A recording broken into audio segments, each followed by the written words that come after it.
படிக்கிறேன். என் பள்ளியின் பெயர் ஊராட்சி ஒன்றிய நடுநிலைப் பள்ளி பன்னிடப்பட்டு. நான் பேச வந்துள்ள தலைப்பு பசுமையும் பாரம்பரியமும் பற்றி பேச வந்துள்ளேன். பரப்புயர நீர் உயரும், நீர் உயர நெல் உயரும், நெல் உயர குடியுயரும், குடியுயர கோல் உயரும், கோல் உயர கோல் உயரான். அவையோருக்கும் என் அன்பின் வணக்கம்.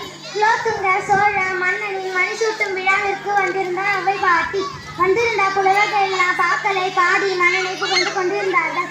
அவ்வை பாட்டியின் முறை வந்தபோது அவர் எழுந்து மரப்புயர என்று ஒரே ஒரு வார்த்தை சொல்லிவிட்டு அமர்ந்தார். அரசவையே அமைதியானது. எல்லாரும் குழம்பினர்.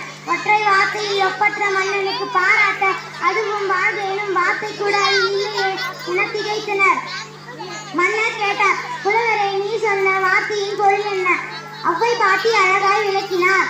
மன்னரே, வரப்புயர்ந்தால்தான் வயல் நீர் அதிகம் இருக்கும். அப்படி விளைந்தால்தான் மக்கள் சுபிட்சமாக இருப்பார்கள். மக்கள் நலமாக இருந்தால்தான் நல்ல ஆட்சி என புகழப்படும். நல்ல ஆட்சி என புகழப்படுவதுதான் ஒரு மன்னனுக்கு மிகப்பெரிய பாராட்டு என்றார் அவ்வை.